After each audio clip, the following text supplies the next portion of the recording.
We have formed a quorum. May I call the meeting to order? The meeting will be held via Zoom, and members, please note that during the meeting you must use the virtual background of Zoom, and you must use a color background. So members returned from ECs must use orange as the background color. Members returned from FCs use green, and members returned from GCs purple. Besides, when the meeting is in progress, you must use the video function of Zoom and show your face. The mics will be controlled by the secretariat, and it will be unmuted under my instruction. And members, and please use the raise hand function on Zoom if you would like to speak. The first thing on the agenda, information papers issued since the meeting held on the 21st of September 2021. Such papers have been listed on the agenda. So members, please note. Item 2, date of our next meeting and items for discussion. The March regular meeting will be held on the 15th of March, Tuesday at 2:30 p.m. The government has got two suggestions for us. The latest development of the Hong Kong Science Park and Innovation and Technology Park, and second, the consultation outcome and the way forward for an update of our copyright regime. Any comments on these two items, please, members? If not, then we will adopt these as our next agenda. Third item, briefings by the Secretary for Commerce and Economic Development, the Secretary for Innovation and Technology, and the Secretary for Constitution and Mainland Affairs on the Chief Executive's 2021 Policy Address. Let us welcome Mr. Edward Yao, Secretary for Commerce and Economic Development, Mr. Alfred Sit, Secretary for Innovation and Technology, as well as Mr. Clement Wu, Undersecretary for Constitutional and Mainland Affairs, to the meeting. To make orderly and fair arrangement of members' speaking turn, will you please lower all the raise hand function of members. Please clear it. All right, will members who intend to speak please press the raise hand function on Zoom, and then I will invite members to speak in turn. First, we will give the floor to Mr. Edward Yao, to be followed by Mr. Alfred Sit and Mr. Clement Wu. Mr. Edward Yao, over to you. Thank you, Chair and members of the panel. I'm very pleased to work with members in this new term of council. In the CI panel, we can discuss issues related to commerce and industry. This session is devoted to what's in the policy address announced by the CE in 2021. While I will not repeat what is already in the policy address, I'd like to just say a few words. Para 38 of the policy address has set out the challenges and also opportunities in front of us, and under the banner of new impetus to the economy integration into the national development. The 14th five-year plan of the country has offered us tremendous opportunities. In this new year, if we'd like to discuss new impetus to the economy, we cannot evade from these two issues. And first is the impact on the economy by the pandemic. In a moment, we're going to cover this, and we have used various measures, in particular those under the anti-epidemic fund, to help the industries.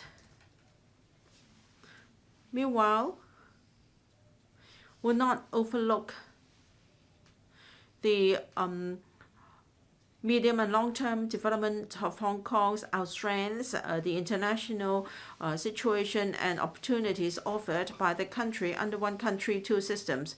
So in 2021, although we had so many challenges, Hong Kong's economy performed much better than expected. Whether we talk about 6.4% of growth in GDP, the gradual decline in unemployment rate, and also the total merchandise trade value under my portfolio, well, we had a record high in history. We were able to exceed $10 trillion, and then there was an inflow of foreign investment and also overseas companies. So we are confident that once the pandemic is put under control, we can use our various economic measures to allow Hong Kong to scale a new height.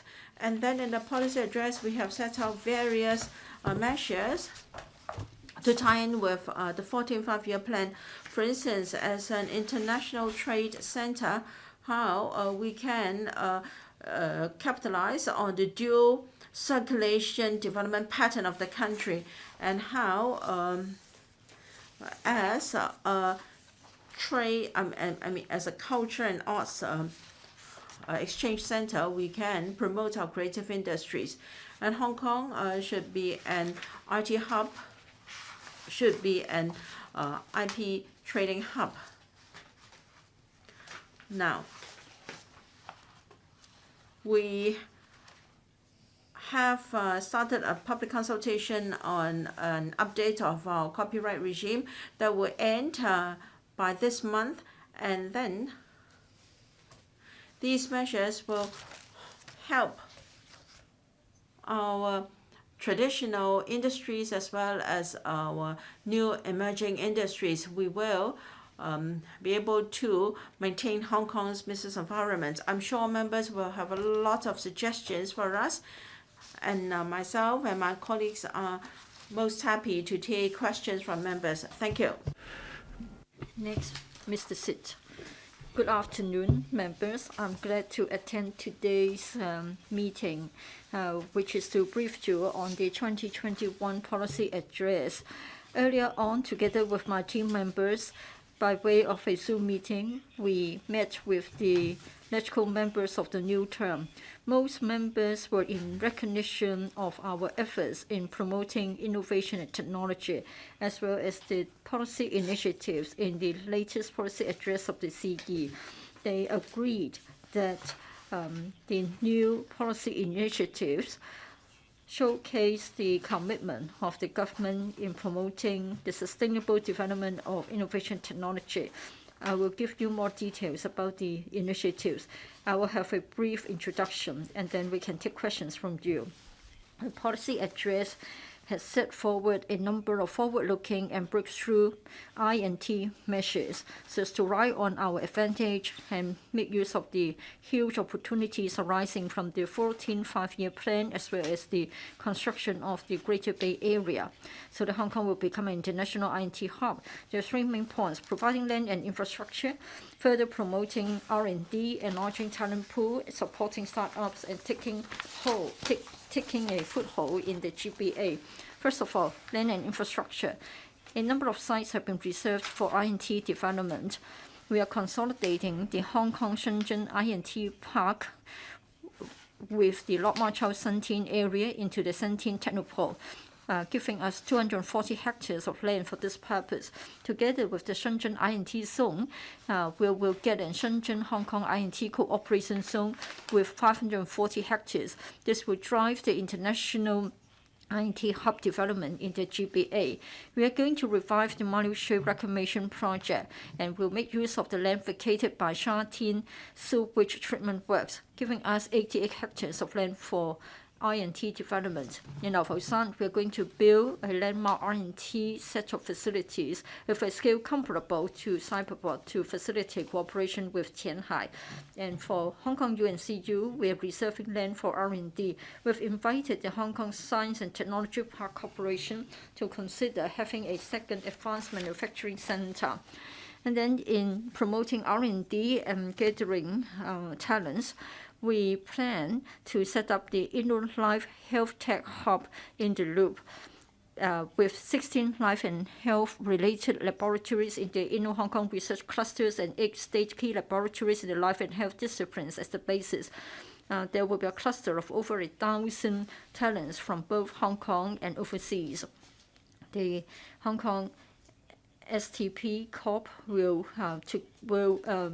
join hands with the HA to consider using the clinical data for R&D purposes on life and health disciplines. We'll also continue with the Global STEM Professorship Scheme and will consider extending the immigration arrangement for the non-local graduates to cover graduates of the Hong Kong University's GBA campuses so as to boost our talent pool.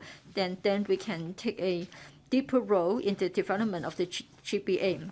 In fact, the policy address renders full support to the R&T talents and startups in Hong Kong. We'd like to set our eyes on the GBA as well. First of all, the Science Technology Park will set up a branch in Futian, Shenzhen, and they will set up the GBA Inno Academy, as well as the GBA Inno Express, so as to support Hong Kong's R&T enterprises and talents to take root in GBA. Will also help mainland enterprises to optimize the role of Hong Kong for their efforts to go global. In addition, the Science and Technology Park Corporation will also cooperate with local universities with campuses in the GBA so that there will be an incubation network therein, so as to train talents for the GBA and provide assistance to the startups. The PA also proposes a reorganization, now renaming our bureau into Innovation, Technology and Industry Bureau. This will confirm our standing set of tasks as well as our future focus, as well as the close link between R&T and industrial development. Under the new era, there will be a new future, and you will see that we'll continue to work hard and we will cooperate with you and we will liaise with the academia as well as the industry so that Hong Kong will become an international hub for R&T. Happy to take your questions and listen to your views. Thank you. Mr. Clement Wu, Undersecretary for Constitution and Mainland Affairs. Thank you, Chair. Yes, please. Thank you. First, may I wish you good health and a very successful Year of the Tiger. I'm very pleased to meet with members online in this CNI panel and to listen to the views of members.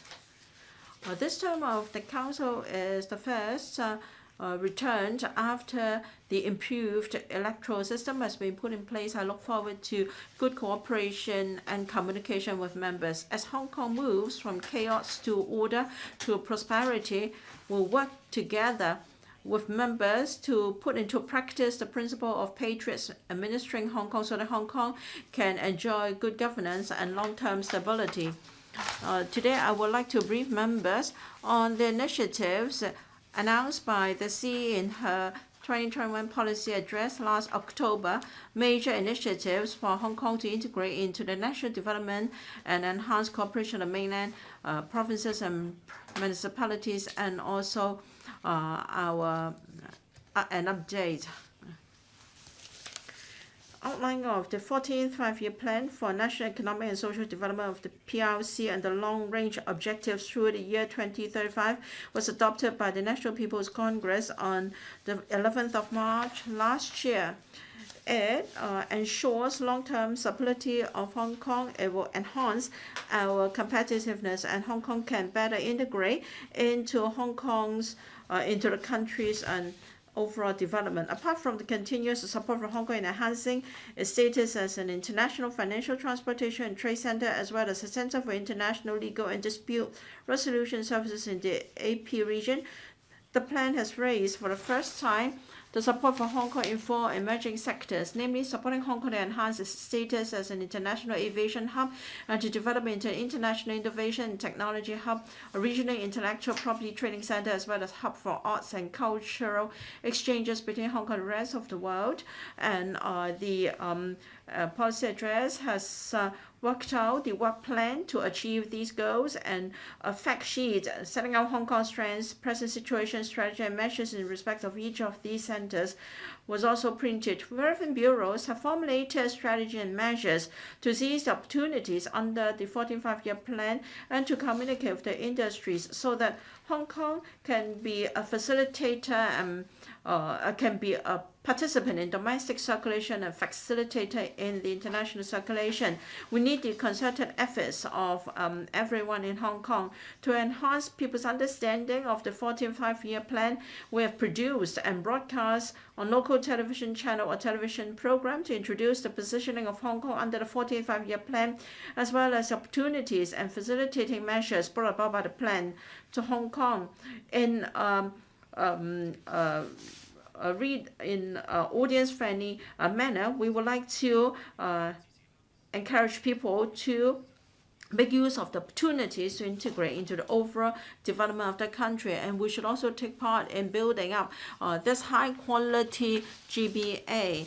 The central government promulgated the plan for comprehensive deepening reform and opening up of the Qianhai, Shenzhen, Hong Kong Modern Service Industry Cooperation Zone in last September, under which the area of the cooperation zone will be increased significantly from 14.92 square kilometers to 120.56 square kilometers. It also focuses on the promotion of high-level opening up in Qianhai, the fostering of innovative development of modern service industry, and the acceleration of building up of a system of modern services that is compatible with Hong Kong international standards. On the basis of one country to system, we will based on the principle of complementarity and mutual benefits, seek policy innovation and breakthroughs in different areas, and strengthen connectivity between Hong Kong and other cities of the GB on the basis of one country, two systems.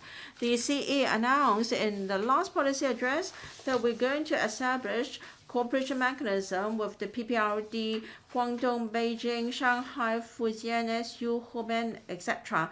In fact, the CE already took a delegation to Hubei and had a meeting with the party secretary there, so that there were 13 agreements signed. The two governments also signed agreements on economic and trade areas and cultural exchange.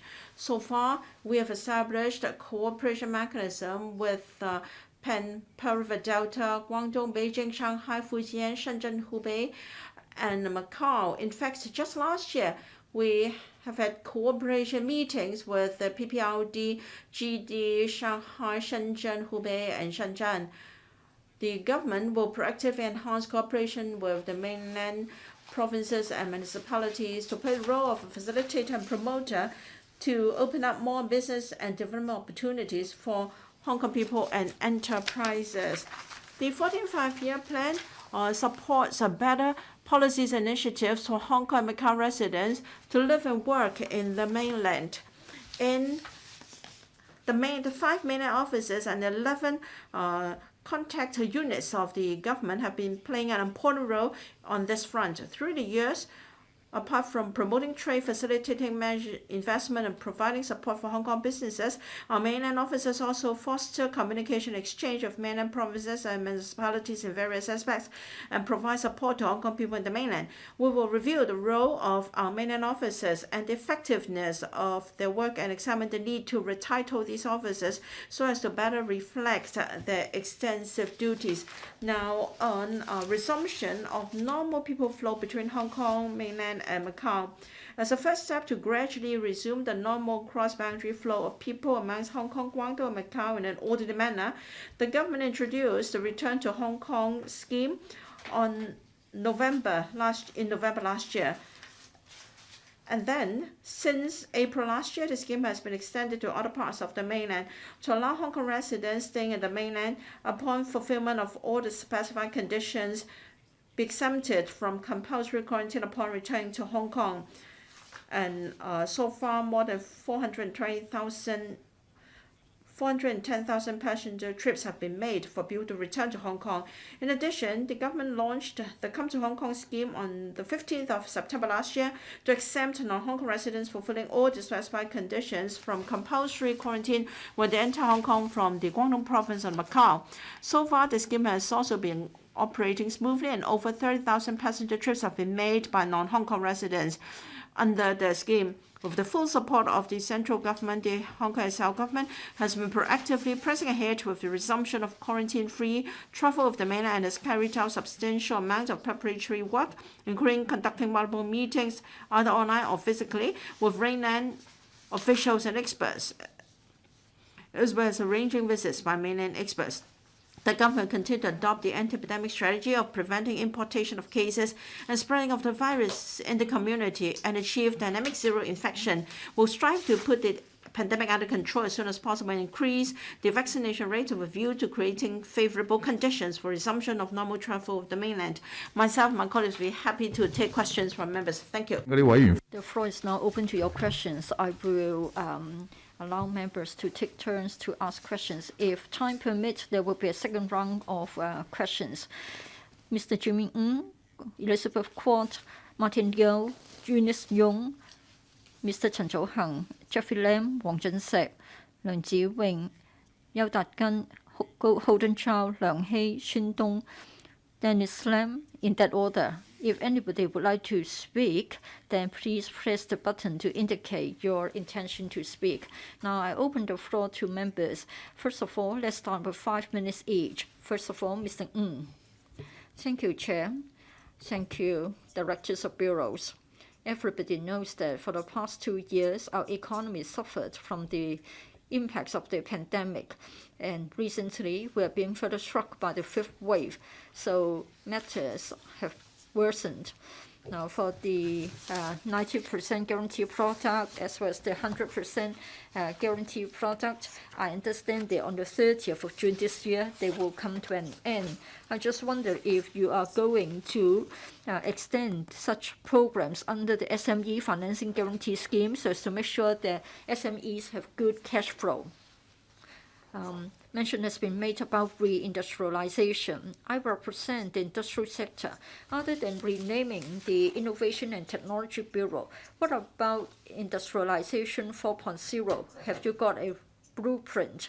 And while you launch reindustrialization, when we can resume the normal flow of people, how are we going to integrate into the development of the GBA so as to facilitate our reindustrialization efforts riding on the advantage of the GBA? Secretary, Mr. Ng, you are right. In relation to the special 100% guarantee product, it was a timely assistance. Within a short span of time, so 40,000 applications were approved. Altogether, $80 billion have been approved. We have got the 90% guarantee product as well as the special 100% guarantee product. So altogether, we were able to provide assistance up to $218 billion. So funding is available. So far, we think that things go on smoothly. Indeed, as originally planned, it would come to an end on the 30th of June. Currently, we are talking to the Financial Secretary as well as the Hong Kong MA to see whether there is a chance to extend it. If you ask me, if circumstances permit, we will take a positive and favorable view, and by then we'll be able to address your concerns. Thank you. What about industrialization 4.0 as well as reindustrialization?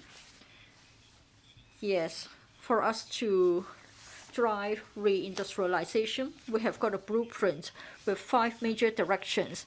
First of all, provision of infrastructure, attraction of talents, provision of funding, technology and R&D, 4 major areas. First of all, for infrastructure, we know that land is scarce in Hong Kong. we have to make sure that we maximize the land uses. Recently, we have been focusing on advanced manufacturing centers. Say, for example, the Advanced Manufacturing Center will be completed within this year. And as I've mentioned, we have invited the Hong Kong Science and Technology Park Corporation to consider having a second AMC. By 2023, there will be the Microelectronics Center to be commissioned. In other words, we would like to make sure that we have the right infrastructure so as to attract the advanced industries to return to Hong Kong. In relation to talents, yes, indeed, we are going to attract local, mainland, and overseas talents. And then we have also got a training program for reindustrialization, hoping that there will be more talents. By end of December last year, 4,000 training applications have been approved. And in fact, 10,000 training opportunities have been given to our young people. And then we do have a reindustrialization funding scheme.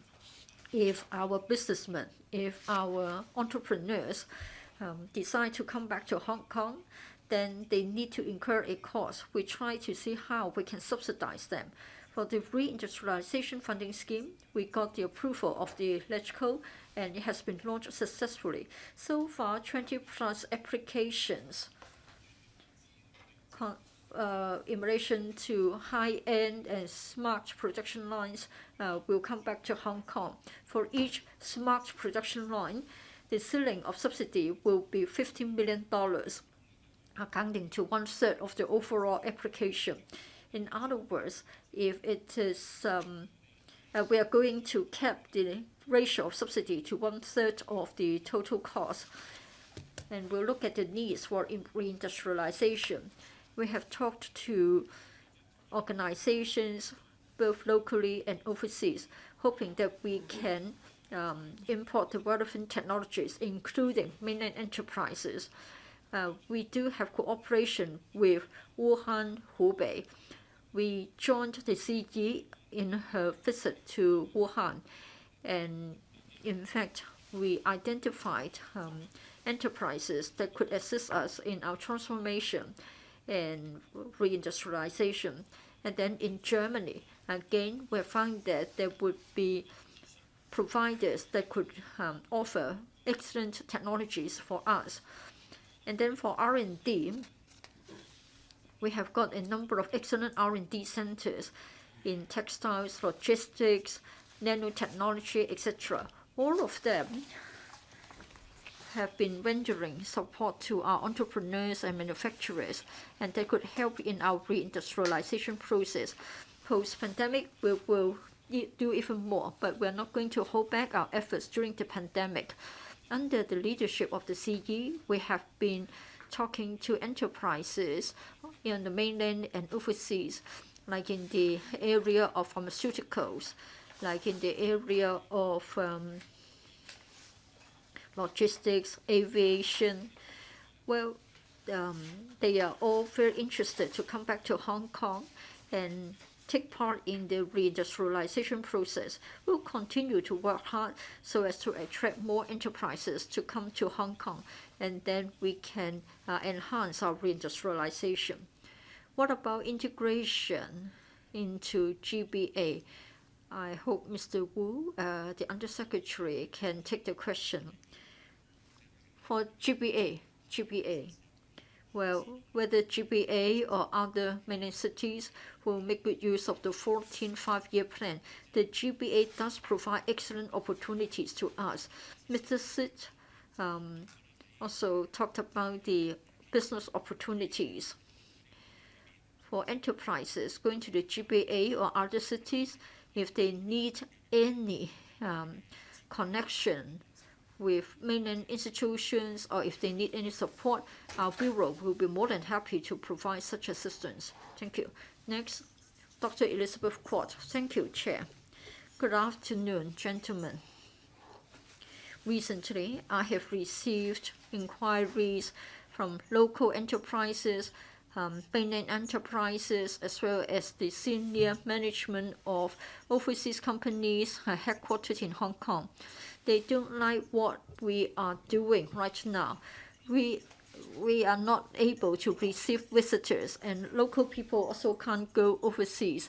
They have been waiting in Hong Kong to go back to resume the travel to the mainland, but then they can't afford to wait any further. Either they have returned to the mainland or they have switched over to stay in Singapore. So it is as if Hong Kong has been isolated. Therefore, resumption of normal flow of people will be our first priority. So I really hope that we won't be sort of caught in the middle. We have to insist on dovetailing with the mainland policies. We have to make sure that there will be zero infection. First of all, make sure that we can resume the normal flow of people between Hong Kong and mainland, and then we can develop our business. Now we are another wave outbreak. It will be a while before we can have normal travel with the mainland. So at boundary crossing points, can you set up things like buffer zones or places where people can sign documents, contracts, or documents because they are not able to go to the mainland for a long time, and many things are held at bay. So is there anything you can do? And with the 14th five-year plan, we are bound to have more development in GBA. We have mainland offices. We should enhance the functions of mainland offices on all fronts. So we have Hong Kong residents there and Hong Kong enterprises in the mainland telling us that the support rendered by mainland offices is not sufficient. So I hope there can be enhanced communication, and we should have mainland offices in all cities of the GBA so that Hong Kong people and residents in the mainland and enterprises in the mainland can have a better understanding of things in the GBA. And your mainland offices are mainly manned by civil servants with no commercial background. In many ways, they cannot help. Since we should appoint people on the basis of meritocracy, can you adopt the same principle for mainland offices so that you can employ people other than civil servants to man mainland offices to provide better support to Hong Kong people and enterprises in GBA? I would defer to the CMS for CMA. Well, there are two things. First, mainland offices. Mainland offices are official representatives of the Hong Kong SAR in the mainland, and therefore there must be people who know the situation of Hong Kong well, and they are our official representatives, and so the staff must be senior civil servants.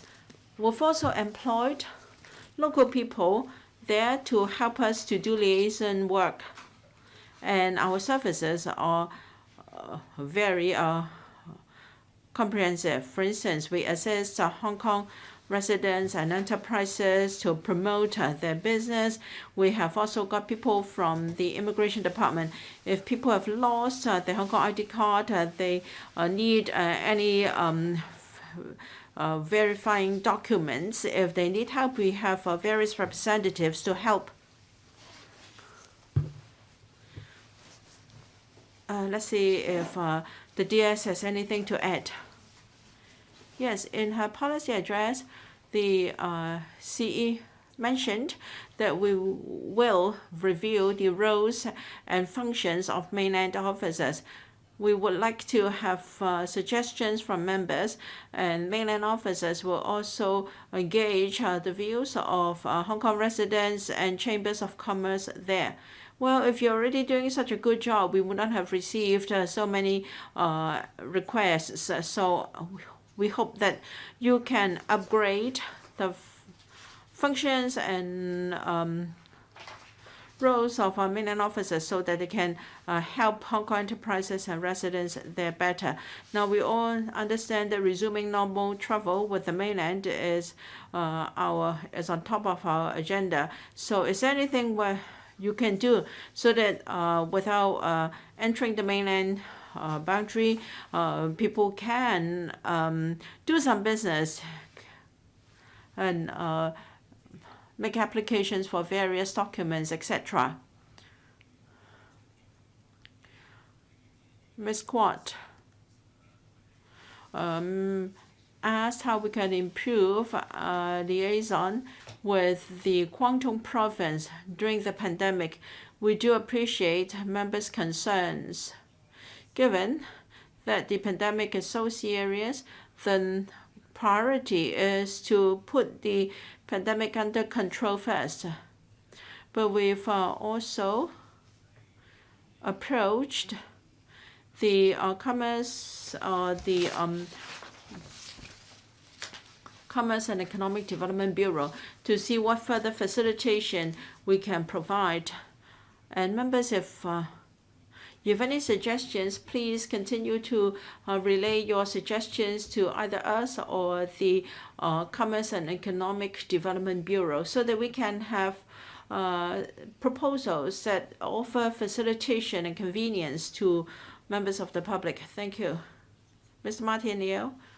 Thank you, Chair. I've got two questions. The first is for ITB and the second for CITB. Now, life health sciences. Now, because of the pandemic, the country attaches a lot of significance to the R&D in this area. In fact, Hong Kong has a very good foundation, but then we do not have enough laboratories and supporting facilities. And we want to nurture startups. Although it is said in the policy address that we are going to set up a life science center. We're going to have an Inno-Life Health Care Hub, but facilities are lacking. So in terms of planning, making plan for the Xintian INT Park, can you ensure that you can create a clustering effect there for enterprises? And a year ago or so, there is the GBA culture and tourism plan, and the policy address also said that we have to work on this. Now, tourism has been hard hit by the pandemic right now, but shouldn't the administration make preparation for its revival? Whether we are talking about the CITB and also the future Arts, Culture and Tourism Bureau, we should consolidate tourism resources from the three places, and then we can publicity and promote these together. So I'd like to know whether there is any mechanism for exchange with the mainland authorities, and would there be new policies and measures to attract major events to be held in Hong Kong? SIT, thank you. I think Mr. Liu has made a very good point. We have strengths in this regard. Our scholars and R&D talents are top-notch in the world, and there is no need for me to elaborate on that.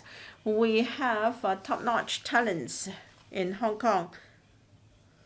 We have got 5 universities in Hong Kong. They are among the top 100 universities, and our 2 medical schools are among the top medical schools in the world. So we have very outstanding talents and also academic institutions. As regards how we can support our institutions and talents to develop in life, health, sciences, and attract overseas talents, the policy address has done a lot in this regard. Now we have got Hong Kong research clusters in Hong Kong, a relatively new setup in Hong Kong. So our universities face varying needs in the process of development. For instance, they need more space for laboratories. So under the cell clusters, we can attract top-notch institutions from the mainland and overseas to come to set up laboratories in Hong Kong, and that will in turn support our local universities and scientific institutions. If they so wish, they can use our science park, and we have got under Hong Kong we have 16 different laboratories and six clusters, and we give them support in terms of space and resources. Under the Shenzhen Science Park or Technopole, Shenzhen Technopole, we can have a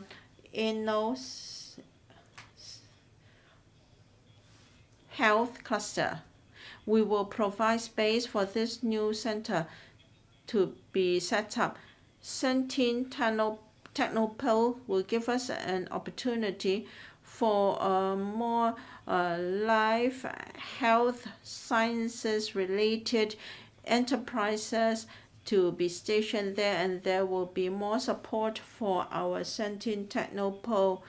And in Shenzhen, together with the cooperation zone in Shenzhen, we can then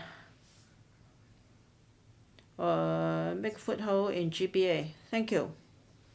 I understand that under the distribution of labor within the council, tourism will be covered by the economic development panel next week. Now, for a cooperation with the GBA in tourism and culture, it doesn't start with the 15th five-year plan. Even when the GBA development framework was announced, under the 9+2 arrangement, there was a cooperation agreement signed on tourism. And before the pandemic, Hong Kong once took the lead to host international conferences for multi-destination tourism. And we've also taken part in various cooperation plans for tourism and culture. In the first meeting of this term of the council, there was an oral question, and I said that we should use culture to improve the content of tourism, and we can also use tourism to enrich our culture. We have this unique Ningnam culture in Hong Kong. There is complementarity with cities of GBA, and we can have multi-stop tourism. I think in future people will not just visit one city. They will rather use one city as the gateway and tour the whole area. So we have helped the industry for people to come to Hong Kong now, whether they come to Hong Kong by air, by sea, or by land. There is a 144-hour visa-free period for traveling in the region. So we have got the express railway. Is even more convenient to travel to the mainland from Hong Kong. Actually, this month we had cyclists a cycling festival planned so that we can then use cycling to travel in a few cities. Now, Hong Kong is not a city stand alone. Together with the GBA and the West Kowloon CD, and also our complementarity with the mainland, then will be an important direction for us to merge culture and tourism. Now, 3 members have just pressed the button to speak. Dr. Wendy Hong and Mr. Chow Meng Kwong and also Mr. Ma Fong Kwok. All right, I will draw the line after Ms. Yong Hai Yan has spoken. Thank you.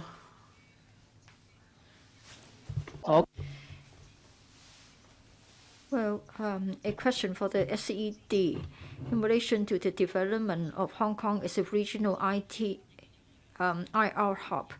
Well, we have the support from the national government. Other than the work on copyright ordinance, I know we are going to seek amendments to the copyright ordinance. My question is, I think, of course, it is a matter of cross-discipline. You need talents from different disciplines. So what is the progress in relation to training up IP-related talents? And do you have any benchmarks? How are you going to attract overseas talents to come to Hong Kong to help with the registration of intellectual property rights? I think in your paper, you have also talked about the capability to vet and screen the applications. And then for the Go GBA web page, I understand that as far as our support in the GBA, I think there's a need to further enhance it. We are still caught in the pandemic. Before we can resume normal flow of people, we have to make sure that we have the right support in place so that as soon as we can resume normal flow of people, everything would be ready. So for Go GBA, I think we are only asked to go to the Weibo instead of giving us details in relation to different areas that are of interest to me. So can you tell us how you're going to help them, like enterprises, SMEs in the GBA or Hong Kong people in the GBA? How are you going to help them to get more information under Go GBA? Well, I will invite the director of IPD as well as Ms. Wong from the Hong Kong TDC to take the questions directly. Mr. Wong, thank you. I'll try my best to answer the questions. Well, in terms of registration, one of our important tasks is to register the intellectual property rights. IPRs are sort of invisible. You need protection by way of registration. So you may be interested in our development. From figures and from the policy address, you may see that in the past 5 years, when it comes to the registration of patents, since 2016, there were 38,000. In 2021, we have 176,000. In other words, an increase of 25%. And then end of 2016, there were 46,000 valid patents. In 2021, 65,000, an increase of 40%. For industrial design, 37,000. End of 2016, they are the valid registrations contained are registered. 41,000 end of last year, an increase of 11%. So you can see that for valid registrations, we have seen an increase in the past few years. Of course, the economy was in a poor shape, but we were still able to record such an increase. It shows the work that we have done. Ms. Young also asked how we are going to develop our patent registration system. We have the original patent registration system. In the past, you had to go overseas or the mainland to get registered before you can come back to Hong Kong to have protection. This wasn't satisfactory. So since 2019, they have introduced the original grant patent. In other words, an applicant can launch an application locally. Within a short span of 2 years, 500 applications have been received, so it is quite remarkable. Patent registration has this very important element. That is, we need to have the right caliber to check the applications. That is, among other elements, we need to establish the element of industrial application. In other words, we need to have talents in different disciplines, engineering, chemistry, biosciences, etc. For our manpower, yes, we need to enhance our manpower, and we need to train our local talents so as to ensure that we have the capability to deal with inventions in different areas. Just a moment, please. Just a moment, please, Mr. Wong.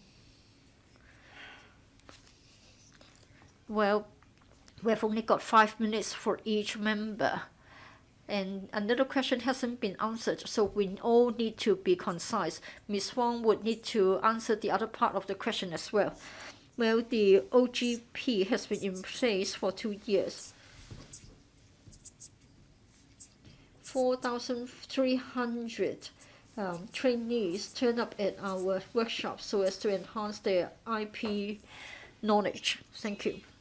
For Go GBA, can you give us a very brief answer? Yes, Ms. Fong. Thank you, Ms. Yong, for her question. Thank you, Chair. Ms. Yong. Well, I think you go to our website and then you will be greeted with the following point. That is, please go to the Go GBA application. Well, if you scroll downwards, you will have Hong Kong, Macau, and 9 GBA cities. You can click each and every city, and then you will get hold of the information that you were interested in, like policies, concessions, tax concessions and tax deductions as well. Can you not simplify it? I try to click Dongguan for policies and incentives. Can it be more user-friendly so that we can tell what we can do? And then, well, maybe I've gone through everything. I'm in the legal field, and I don't think you expect me to go through all the documents under the heading of Dongguan. Thank you, Ms. Yong, for her suggestion. Well, in fact, you can have a filter function. That is, you choose a place and then you choose a particular field, say, for example, legal or commerce and trade. But still, your suggestion has been noted. We'll try to see how we can further streamline the operation so that users will find it more user-friendly. Thank you. Next, Mr. Chen. Thank you. 2 questions from me. First of all, ECIC. Of course, everybody knows that we want to tap the international markets for our exports. According to the GBA development plan as well as the 14th five-year plan, this will be important. Well, for Huawei or other major institutions, it's fine for us to get export credit. But then if it is the case of an institution or an enterprise of a smaller scale, well, maybe it is due to the lack of information. Our banks and our insurers may not want to offer any sort of insurance for our export. So I just wonder if the ECIC can help in this regard.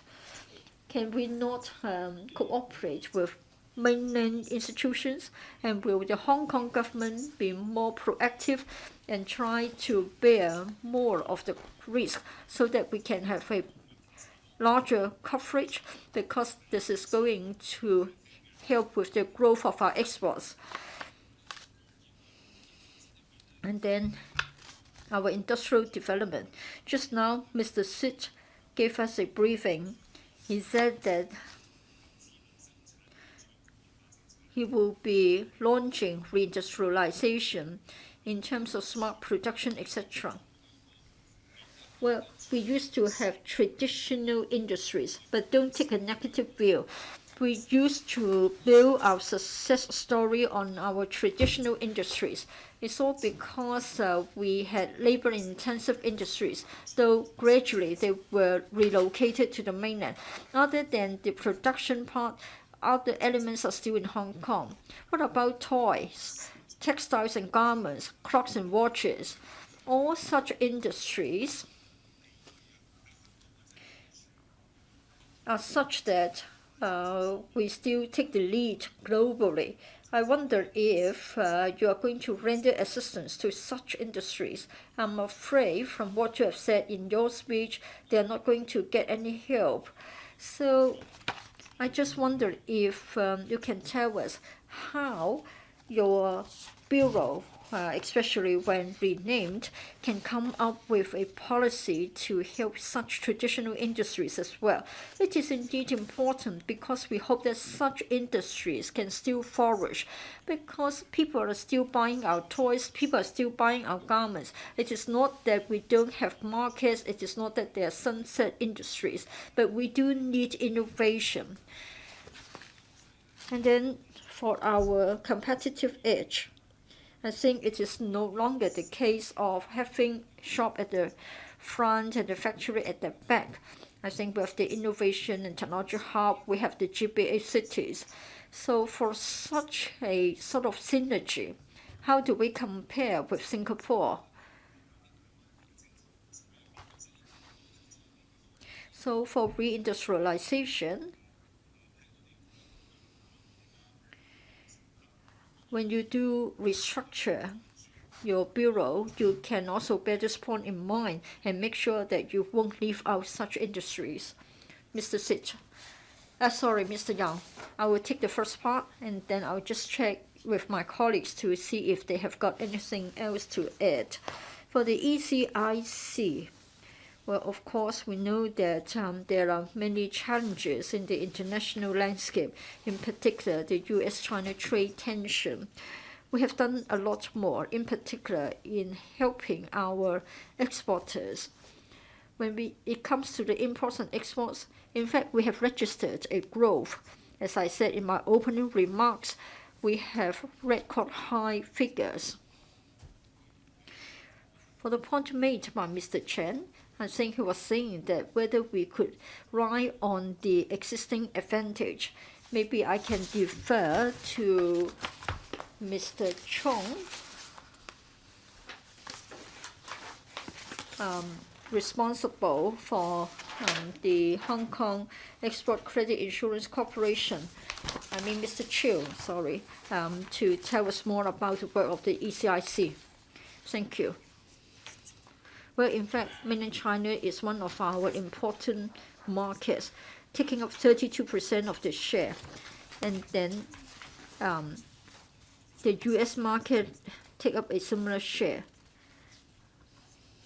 But then we are not complacent. Mr. Chen made a very valid observation. Usually, listed companies with good statistics can benefit from the export credit insurance. I think I have always been taking an interest in the problem outlined by Mr. Chen in my first 6 months in the office. We have an MOU. But then in the past, we were only having exchange sessions and talks. Let's hope that our cooperation relationship can be deepened, like in the provision of information, development of reinsurance, and also promotion of the service to our clients. I do look forward to the days after the pandemic has come under control, and then we can talk to our Beijing counterpart to see how they can help our exporters to tap into the GBA market. Any more supplement, Mr. Sid? Do you have anything to add when it comes to promotion of INT? But it's already 6 minutes 41 seconds into this speaker, and after that I'm going to be very strict with time. I agree with Mr. Chen entirely. Entrepreneurs in Hong Kong are very flexible with economic transformation. Our entrepreneurs have been to different places to continue to develop industries. They've been very successful. For reindustrialization, we should leverage on our strengths. We should make it innovation and technology based, and we should go for smart manufacturing and high value added products. Traditional industries can continue to be in Hong Kong, whether we talk about textile and garment and clocks and watches and toys. They can go for high value added products. We welcome them to come back, and they may need human resources, and we support our entrepreneurs to go to different places, including the Belt and Road countries and also the GBA. Mr. Jeffrey Lam, now I'll be very strict with time. Mr. Lam. Chair, you were not strict in time control just now. You start with me. This is unacceptable. What about those who have used 5, 6, 7 minutes? So don't stop me at 5 minutes. Now, the government is going to expand the roles and functions of the INT Bureau. It will be renamed INT Industry Bureau. The industry very much hope that INT can be used to promote reindustrialization. While the policy address has said that reindustrialization will be taken forward from various aspects, resources, manpower, etc. But we in the sector know that it hinges upon whether the government is going to provide concessions in terms of land, tax, and so that we can lower our production costs. So a question for the SIT and also the SCED, whether we can have any measures to make us competitive with our neighboring cities. Will there be any training and concession to support entrepreneurs so that they can understand the government's direction? ECIC said that there were changes in 2009. That was immediate after I was chairman of ECIC, and I thank the administration for accepting my proposals. When ECIC was set up in 1966, the mission was to help the business and industrial sectors to go out to new emerging markets. But then many applicants are saying that their applications have been turned down by ECIC because the markets were too small or the amount sought was too little. But I think this is a departure from the original intent of ECIC. I've only spent 2 minutes. Mr. Jeffrey Lam mentioned support for the industries. I think our direction is this. All along, we support our industries in 2 major ways. First, to help them to upgrade and transform, and also the application of technology to move towards high-end production. In upgrading and transformation, whatever sector you're in, you face the same problem. You have to enhance your own capability and build up your brand and expand your market. I think Mr. Lam knows full well that for a long time we have the BUD fund, and we've also got the TNI department to help our entrepreneurs. So from 22 countries, we have expanded the scope to 35 countries for the application of the fund. So places with free trade agreements and investment agreements with us, well, in the past, the ceiling was 500,000, and it was only applicable in the mainland. But now the ceiling is 6 million, and the coverage is 35 countries. So you can see the expansion, and we're grateful to the Council for their support. The mainland is expanding its overseas market, so we should go out together with the country to places like the B and I countries. Our industries or our manufacturers do not just have plants in the mainland. They have production plants in other Southeast Asian countries as well, and we should go with the trend of the company, of the country, and the mainland domestic market is also very big. And we also cooperate with HKTDC. And with regard to ECIC, mentioned by Mr. Jeffrey Lam, in response to the aspirations of the sector, after the U.S. Sino-U.S. trade round, we have expanded the coverage because there are many trade hurdles and possible obstacles. Many enterprises are worried that they cannot obtain export insurance, so ECIC should be tasked to assure them.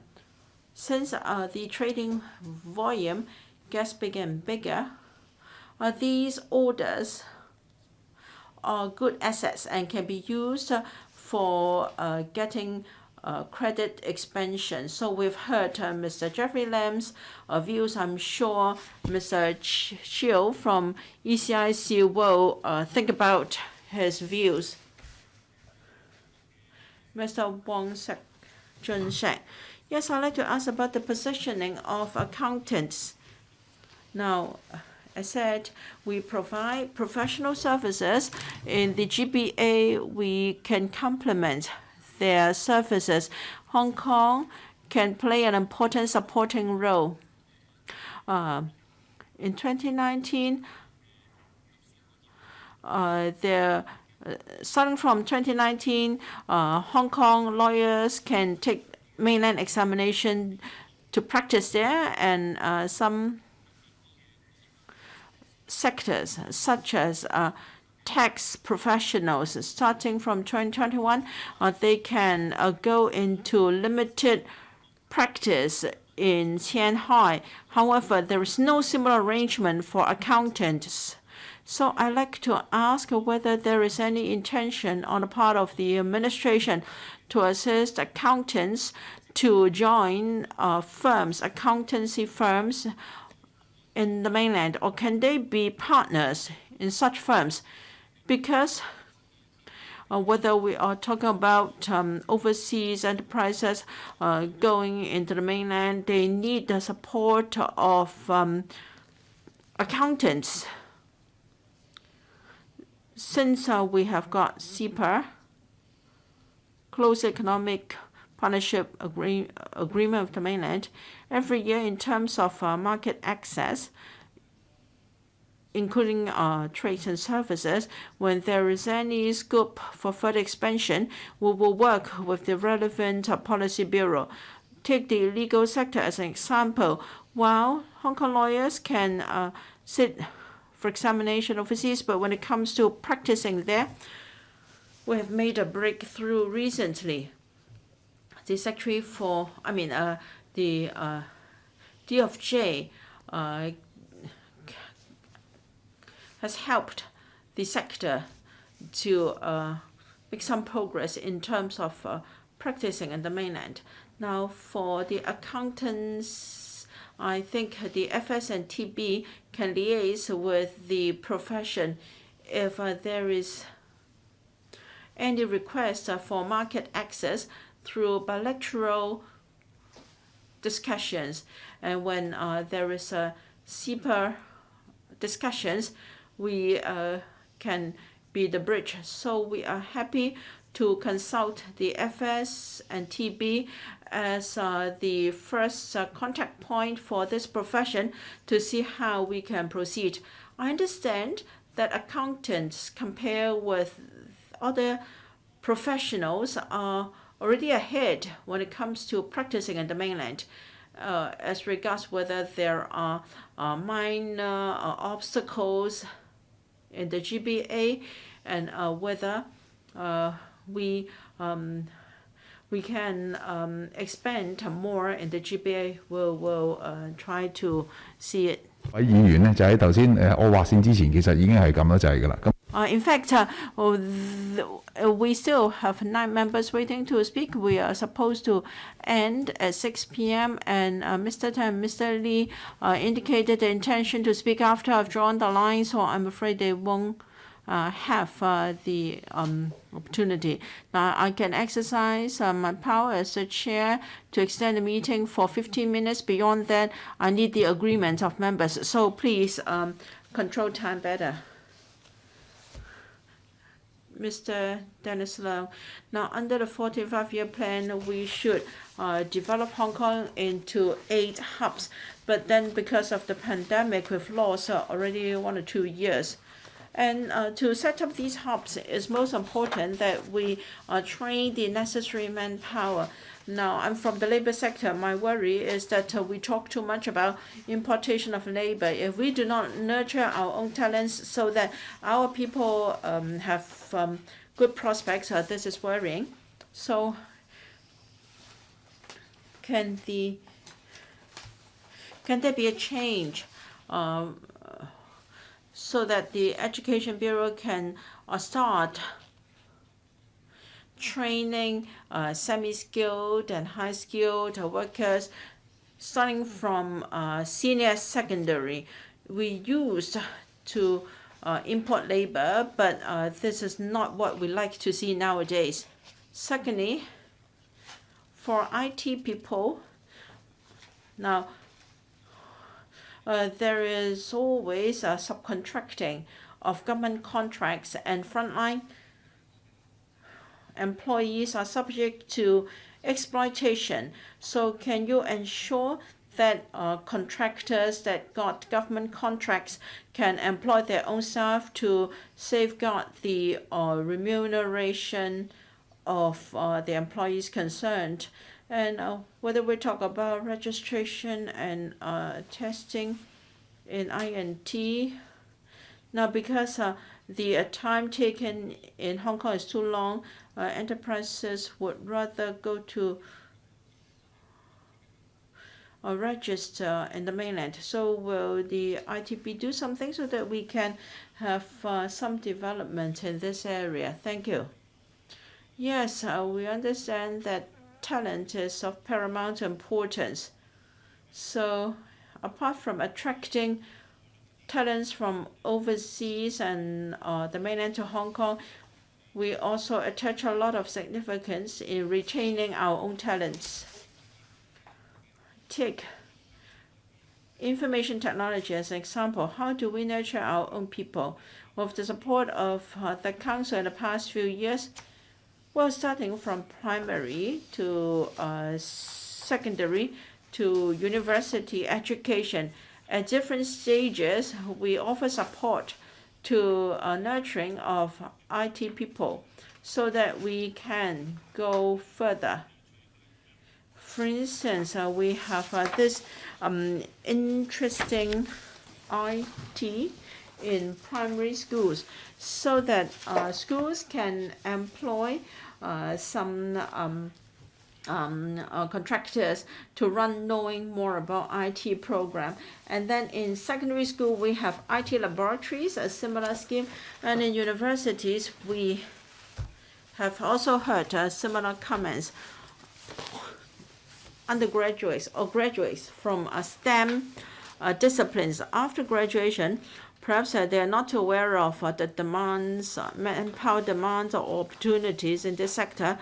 They may leave or they may not join the sector. So we have this internship scheme for STEM people or INT people.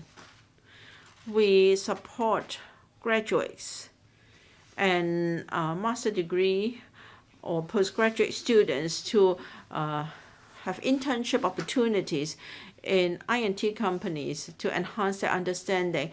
So after they graduate, we have this postdoc bank so that people or companies can employ our own graduates and postgraduate people. So we have a very comprehensive support for nurturing our own INT personnel.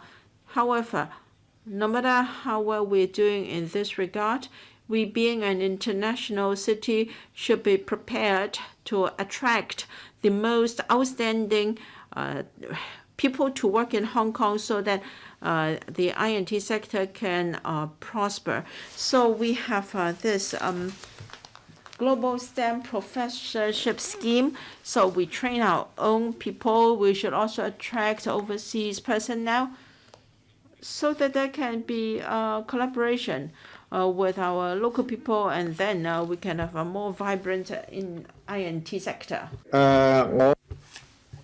Mr. Chiu.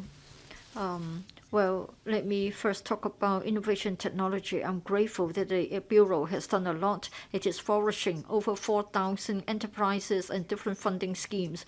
Now, with the fifth wave of the pandemic, I think things are getting worse and worse, and the R&T sector has been hard hit. We're not able to meet with our clients, and we can see that investment in R&T has weakened. And in fact, many enterprises are shouting out for help. I'm afraid that they will be hard hit. I just wondered if the Bureau can help. Many enterprises are saying that they won't be able to survive to see the introduction of InnoLife. So what about Cyberport? What about the Hong Kong Science Technology Park? There used to be rent waivers. Are you going to give this to us again during the fifth wave? And then, as the Secretary has said, it is hoped that we can attract talents and enterprises. In Shenzhen, I think they have got a lot of incentives to encourage investment in INT, etc. So do you have any short-term measures? We have the IT Venture Fund. Are you going to inject money into the Cyberport funds as well as the Science and Technology Park funding? I think because we haven't seen a lot of investment in the private sector, maybe we need to do more for the public sector. And then 1.5% of our GDP was spent on R&D, but so far we have only got 0.09% only. Is it because we lack the infrastructure? Why is it that we are not up to 1.5%? Are you going to catch up with the higher level of spending on R&D? And then for GBA, well, I represent Heng Qing office in Hong Kong. We have got many such organizations located in Hong Kong. Do you have any coordination or liaison work so that we can drive the development of the GBA? Of course, I have to declare interest. I'm a director of the Cyberport. I'm also representing the Heng Qing office in Hong Kong. Secretary, it is right for Mr. Chiu to show his concern. Some enterprises have been impacted upon by the pandemic. Through different schemes and programs, we've been rendering support to our startups in the I&T sector. Now, for our enterprises and our citizens, they are embracing I&T more and more. We are living under the new normal of the pandemic. There is an increasing demand for I&T. So on the one hand, we'll render continuous support to our I&T enterprises so that they can persevere. On the other hand, we are helping them to make sure that there can be more extensive applications of their technologies. Mr. Chu, your point is noted. In the coming future, through the cyberport, through the science and technology park, will render further help to the enterprises. Mr. Chu talked about the venture capital. Let me share with you the latest figure. In 2021, through the efforts of all parties, and as a result of the international arena, in 2014, we were only able to get $1.24 billion. In 2019, $9.9 billion. 2021, I think the latest figure should be over $40 billion. So I believe that for our I&T ecosystem, as a result of your hard work, as a result of the efforts of our scientists, as well as our entrepreneurs, we have entered the golden age. As to the expenditure on R&D, let me share with you a figure.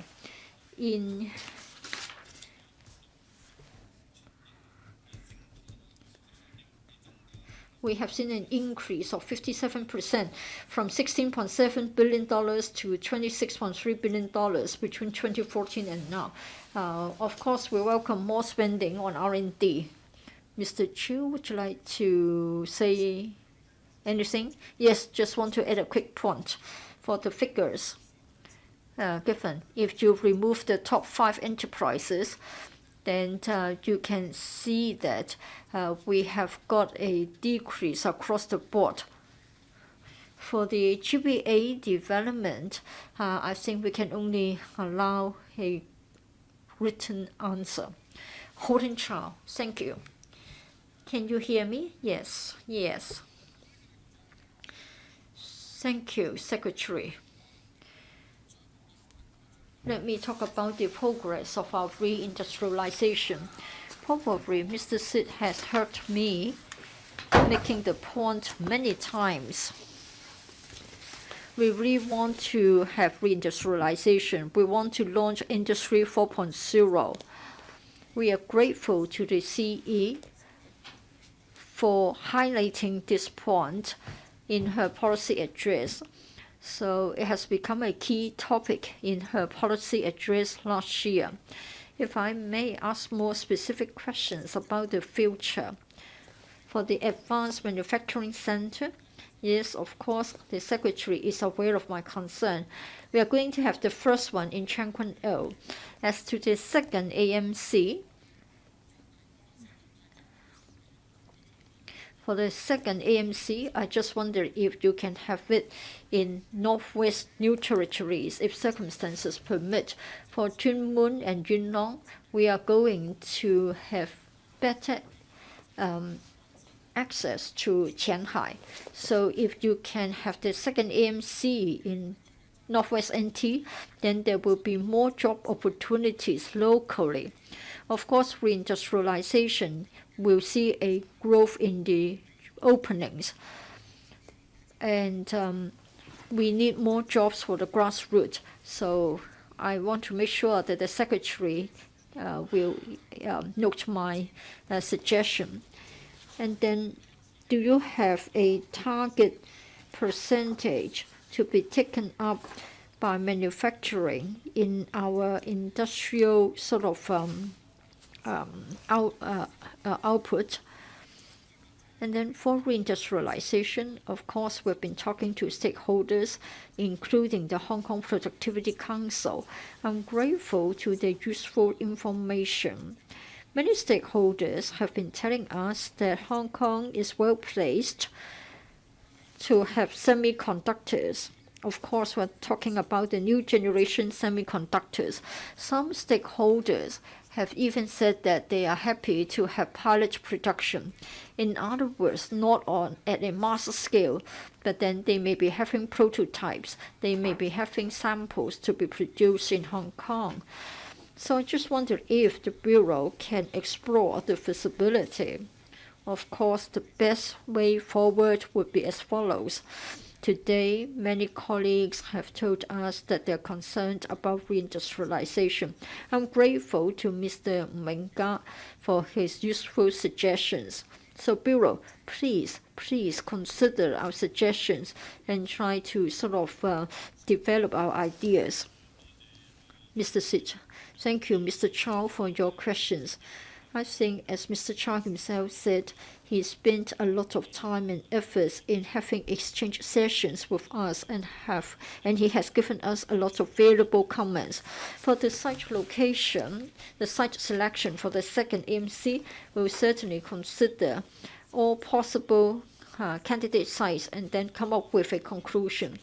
For Tuen Mun Yuen Long in Northwest NT, we do take them seriously, and there will be a microelectronics center. It will be housed in the Yuen Long Inno Center. And on this note, I must express my gratitude towards Mr. Chow for his suggestions and his support for the development of our semiconductor industry. Hong Kong has an advantage as to how we are going to realize this advantage. I think our microelectronics center will be a very key player. Mr. Chow wondered whether we are going to set a target percentage for the share of manufacturing in our GDP. Well, we have been reminded by many industrialists saying that sometimes we may not have to carry out the manufacturing locally before we can say that it is our industry. In fact, support services for our industries should also be counted towards the relevant statistics. Therefore, in future, we have to be more careful in considering, studying your views, and then we have a clearer definition as to the contribution by industries towards our GDP. Well, just 3 more minutes before 6 p.m., so I will extend the meeting time by 15 minutes, exercising my power as the chairman. Next, Mr. Shen Dong. Thank you, Chair. Thank you, Directors of Bureaus, for your briefings. Well, in fact, I have been talking to Mr. Sit a number of times, and I've also written in talking about the future development of our INT. I've talked about the strategic position. Just now, our colleagues have also raised many questions. For the Secretary's reply, I'm happy with them. Therefore, today, I don't want to spend too much time on that. Let me come to something more light-hearted. That's about the usage of words. For the past 10, 20 years, you have been using innovation technology, 创科. But then we have 科创, 科创. Well, it is different, because if you change the word order, then it is different. Innovation may not always be technology. Today, we have Zoom meetings. It is innovative. So whether it is 創新 or 創科, 科創, it would be different. Therefore, if I may explore this idea with the directors of bureaus, how do you view this matter? I think Mr. Chiu or Mr. Yao has heard my concern. Secretary, I don't think this is part of the policy address. Since he has got his time slot, would you like to give a reply to his concern?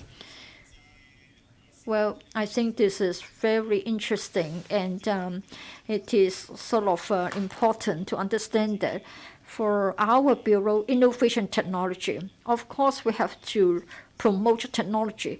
At the same time, we need to be innovative in our thinking so that we can help Hong Kong to flourish and prosper.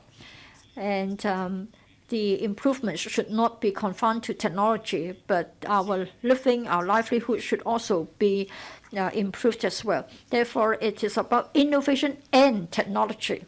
Now, coming back to the context of Hong Kong, I see in this way all the time. As far as basic R&D, the Hong Kong universities are very strong. So we will be based on innovation, and we would like to have applications. We would like to have technological applications. And then it will be based on R&D as well.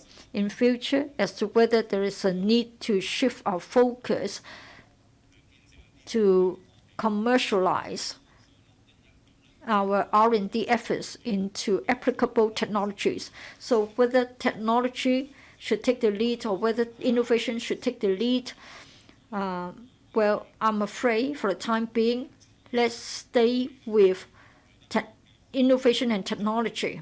In other words, we will insist on having originality in our R&D. We should keep our strength. And I don't think we should forget that innovation, originality should also result in new technologies just to drive our economic development. So innovation will be the basis to drive technology, and then we have improvement of our livelihood and we have economic growth. That's my views. I hope Mr. Sun will give us more suggestions. Professor Dennis Lam. Thank you. I have got a few questions. The pandemic has suddenly made a turn for the worse, and I have got, I've heard that people from the mainland and other parts of the world very much want to come to Hong Kong, but the pandemic is a big problem. And of course, we need money for developing INT, but we need talents as well. Now the pandemic is so serious. Can you tell us the impact on the recruitment and retention of talents, and what measures do you have to attract and retain talents to Hong Kong? And another part is about intellectual property. I'm happy to hear that we're going to develop into an IP trading hub. Usually in universities will apply for patent in the U.S. and because there is the Patent Cooperation Treaty. Because after you have applied for that patent, you still have plenty of time to apply for patents in other countries. It's mentioned that few people apply for a patent registration in Hong Kong because the market is not big. I'd like to know whether we have something like a PCT that is after registration in Hong Kong, the applicants can apply in other countries. And will we have more university programs on IP, because we are a super connector? If we can have that in Hong Kong, then we can be in alignment with both the mainland and overseas. First, on attracting talents. Now, under our unique advantages under one country, two system, and the rapid development in the country, we have enjoyed advantages in attracting talents. Now we have the STEM professorship professorship scheme. And we have a number of very outstanding scholars who are willing to join this big family of INT. Many experts and academics have also already come to Hong Kong. And we've also got the InnoCell clusters. And in robotics, etc., we have got 26 laboratories and over 1,000 Hong Kong, mainland, and overseas talents are working in these 28 laboratories. So, while we are still in the middle of the pandemic, we still enjoy great advantages in attracting talents. Thank you. Mr. Yao, do you have anything to add?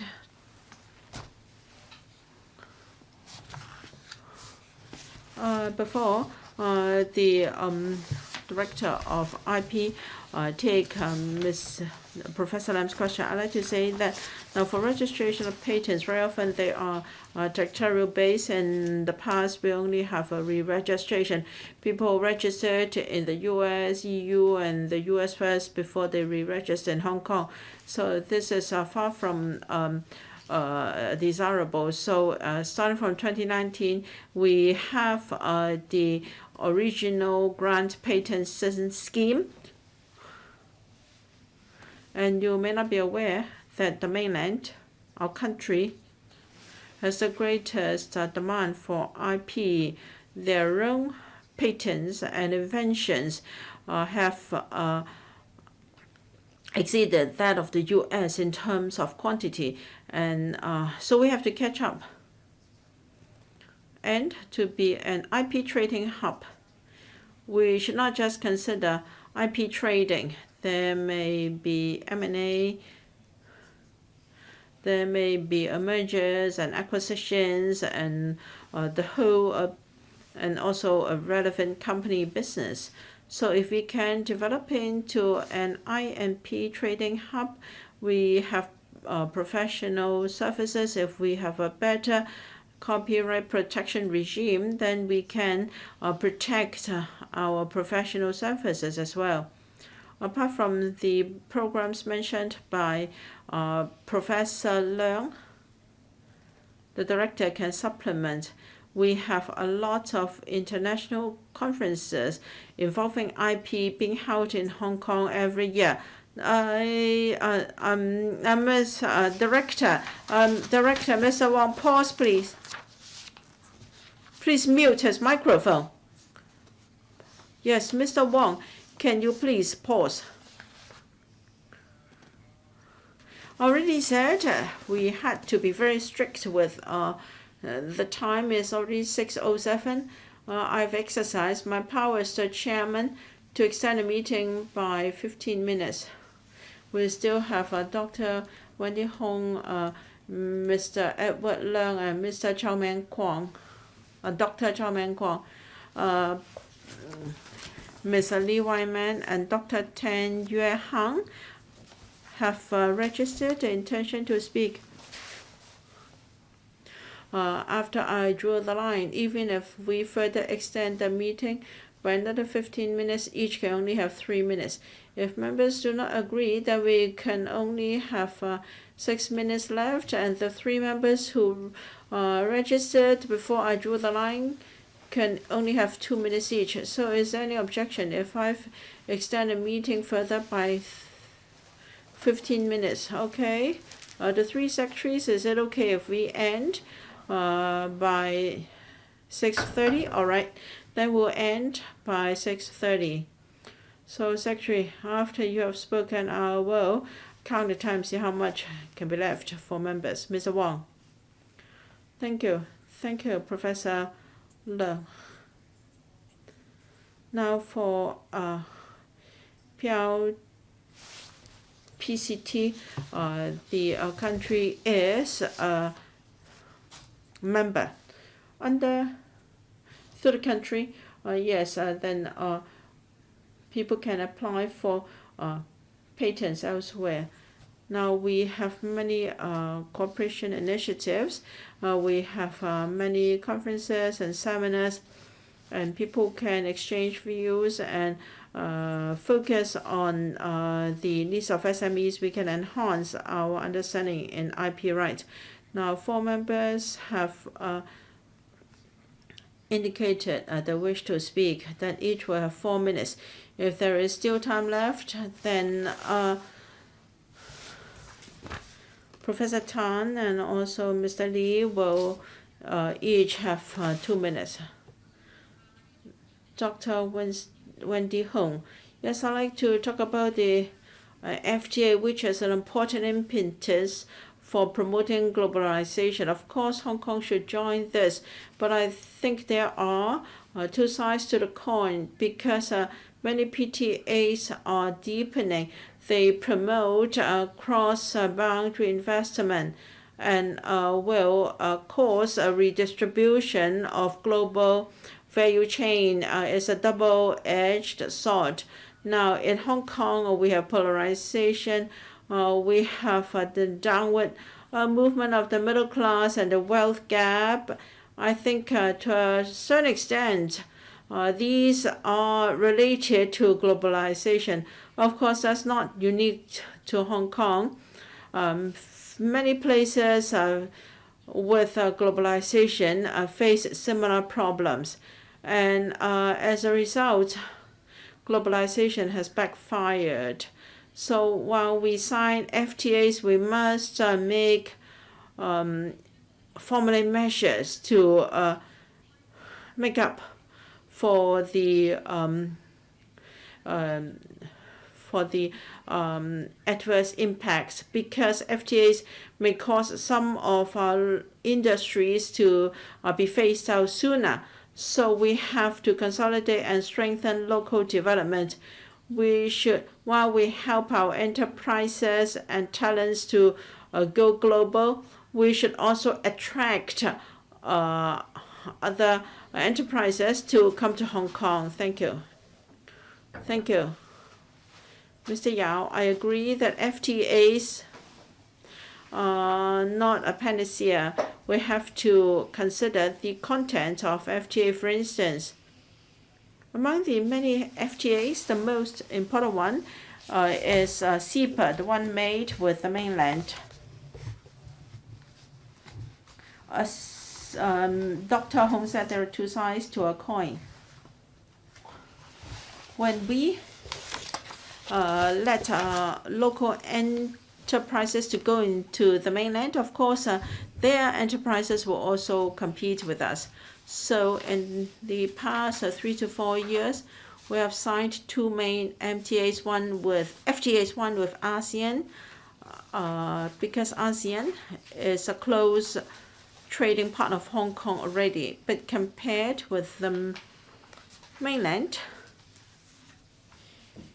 since the mainland has already got FTA with ASEAN, then we would lose out if we don't have an FTA with ASEAN. And then another FTA is with Australia. We tap into new areas. The FTA is a high level and open and free, and it has helped many professional services to go out. So if you look at the number of FTAs, we do not have too many, but in the past few years, the number has doubled. Those with economic ties with us have grown by 3-fold. So by means of FTAs, we want to ensure that when Hong Kong enterprises go global, they can have a more solid foothold in these places. As Dr. Hong said, many people have put the blame on globalization with regard to local problems. But then in Hong Kong, we are sure that free trade is closely tied to economic growth. After we have joined WTO, our contribution to the world economy as well as that of the country is substantial. So we will stick to this road. Okay. Mr. Wet Leung, thank you. The PA said that Hong Kong should develop into a smart city. It shows that the government attaches a lot of significance to this, but we have lagged behind our neighboring cities. So will we expedite the process? For instance, Singapore, they have emergency call centers everywhere. So if someone collapses in the street, then these emergency call centers can then call an ambulance, and people who know first aid nearby can help. And they have also got smart car park apps, and you were able to know where you can find free parking spaces. So we have a roadmap for developing these things so that we can catch up with our neighboring cities. Mr. Said, thank you. We have a smart city blueprint we just upgrade it to Smart City Blueprint 2.0 in December 2020. We have different initiatives in 6 big areas to promote the development of Hong Kong into a smart city. While we are learning from other countries, in Hong Kong, there are things we can take pride in. For instance, in 2021, the Luzon has just done a digital competitiveness report. Hong Kong ranked 2nd in the world and the 1st in Asia in terms of digital development. And we're also ranked number 1 in another aspect. So we may not know, but we have the greatest number of hotspots, Wi-Fi hotspots in the world. In a city with 11,000 square meters, we have 40,000 hotspots to serve the community. That's the top of the world. While we keep learning and raising our standards, we should have confidence in ourselves.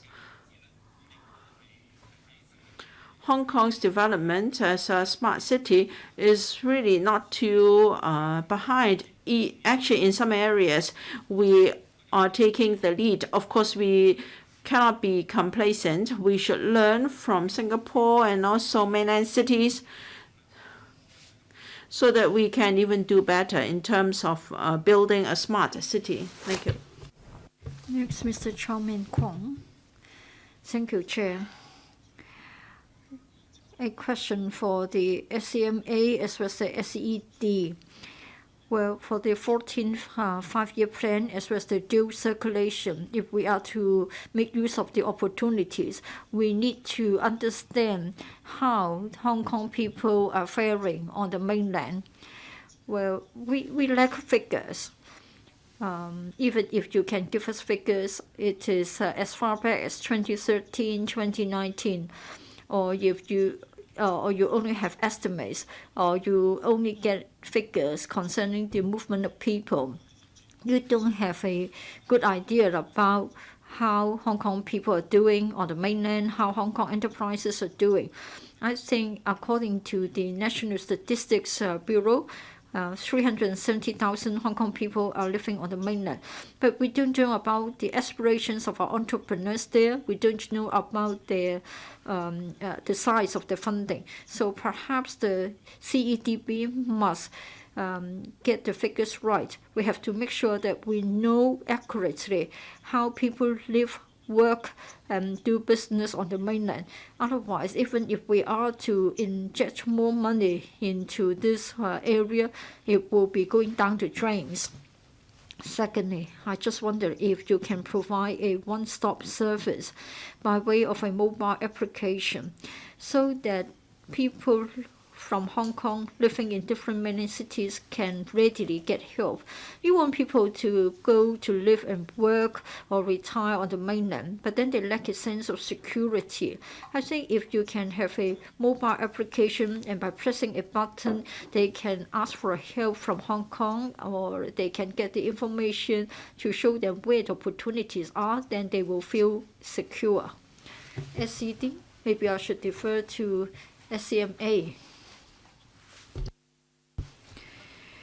Well, we have got 5 mainland officers and then 11 liaison officers on the mainland. Well, we've been providing support to Hong Kong people on the mainland in all aspects.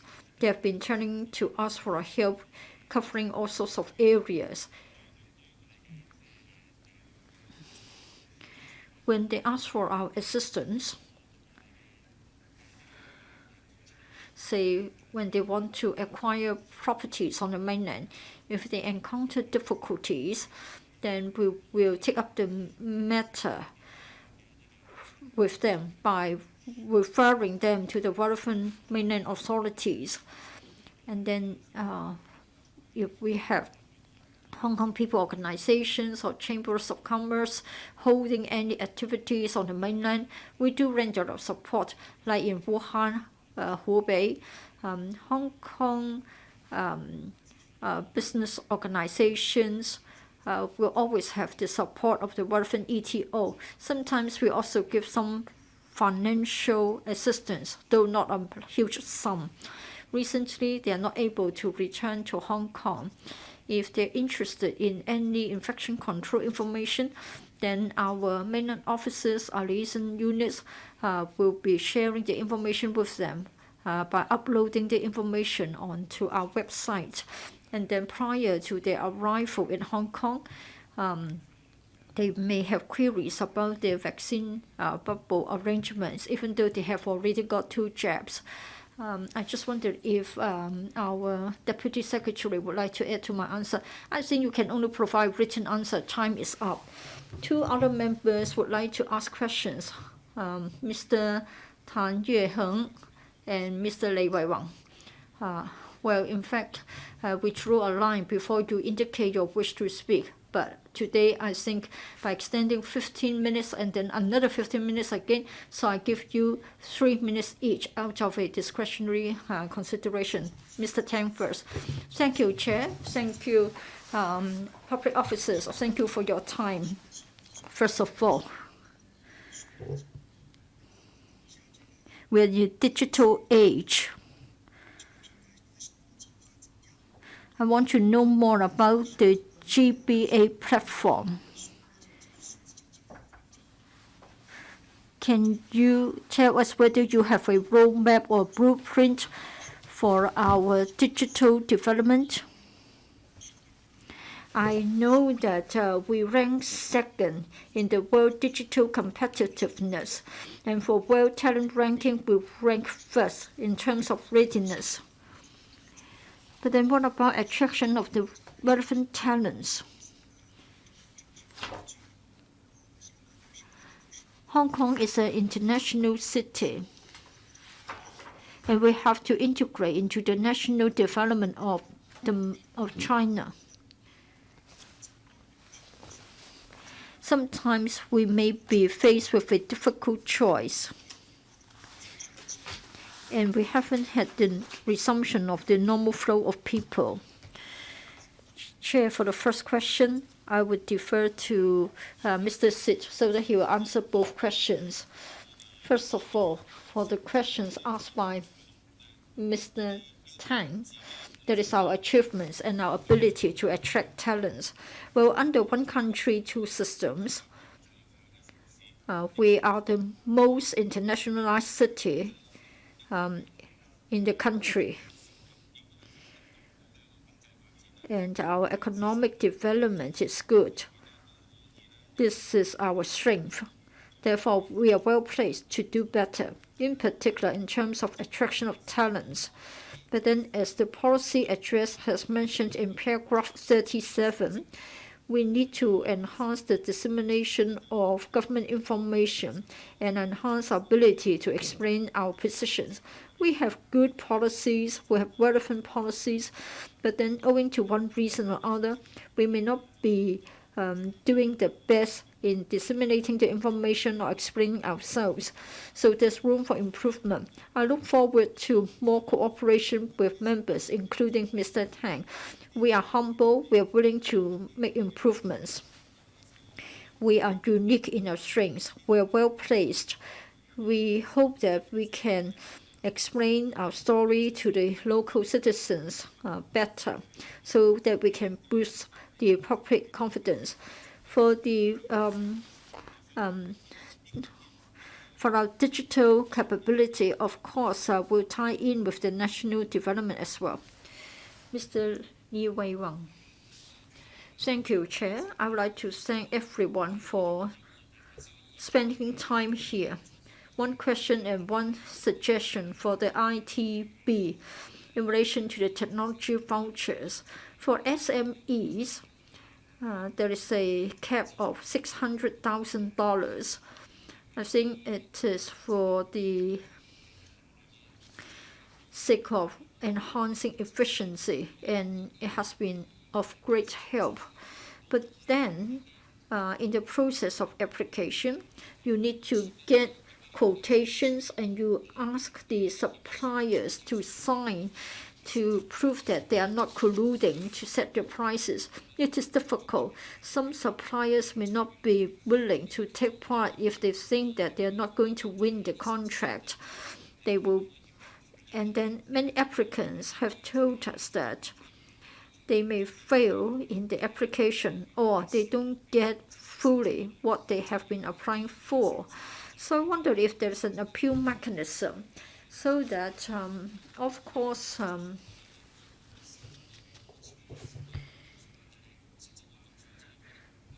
80% of the time you have been performing well, but in some cases the process has been dragging on. So is it possible for us to sort of have an appeal mechanism so that we can follow up on the applications in a timely manner? Well, point noted, everybody would like to get more support from the government. But again, I hope I have your understanding, because after all, we're spending public money. We need to go through the due process to make sure that public money is wisely spent. So we have got a vigorous vetting process. For the technology voucher scheme, it is very popular. As of end of last year, altogether, 12,922 applications were received, out of which we have already vetted 9,076 of them, approving 8,782 of them. In other words, the success rate is over 97%. I have to share such figures with you because, first of all, understand that in the market, people would like to seek early approval, or they may want to get more funding. So they may not be happy about the outcome. But generally speaking, it is popular, and over 97% of the applications have been approved. So I just want to show the figures to you to show that we are more than happy to enable the enterprises to get the vouchers. But of course, we welcome referrals from you, and we're willing to follow up on such cases. I hope that we have your support. All members have spoken. Let me come to my own observations. We are in the fifth wave of the pandemic. The businesses are suffering. A month or two ago, I talked to the Hong Kong MA about the principal moratorium and whether they would ask the enterprises to start repaying. Round about Christmas, things looked good, but today it is a different story. So many businessmen called me saying that they are having difficulties. For the 100% guarantee scheme, is it possible for you to consider extending the principal moratorium? And then for the exhibition and convention industry, are you going to step up your help? And then will the ITB have another round of support for the industry as well? Finally, it takes us to the fourth item on the agenda, AOB. Anything from members today? No? Then I adjourn the meeting. Thank you. Thank you, gentlemen.